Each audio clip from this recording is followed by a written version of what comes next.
Сәлем достар, менің каналыма қош келдіңіздер. Мен бүгін хит копилканы жасайын деп отырмын. Өткен жолы хит копилкадан 500 мың қып жасағам. Оны 5 айда толтырдым. Ал бұл жолы миллион.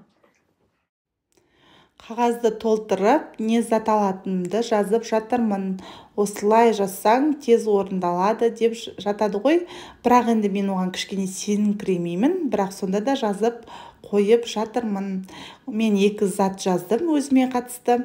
Қол жетпейтін дүние емес, бірақ сонда да кішкене ақша жинауды талап ететін дүние.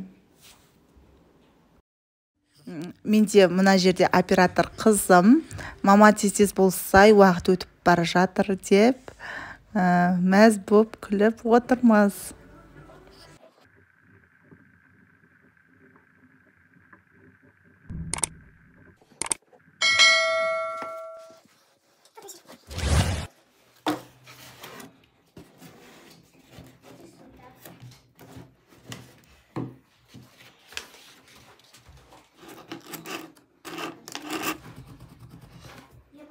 Ал берекесін берсін, 5000 салып бастадым.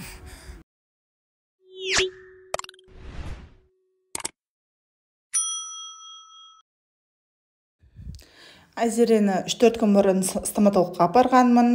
Бір тісін жұлдық, бір тісін емдедік.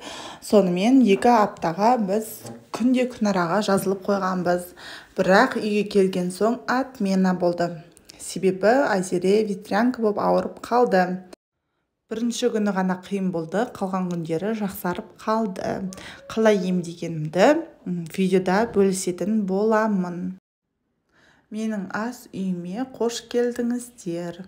Әдемілеп жуып тазалап алдым. Барлығын обойдан бастап сүртіп алдым. Мынау стол тұрған жерлер барлығын жуып тазалап сүртіп алдым. Балаларым кішкентай болғандықтан тез шашылады, тез бүлінеді, бірақ соған қарамастан жуып тазалап сүртіп реттеп отыруға тырысамын.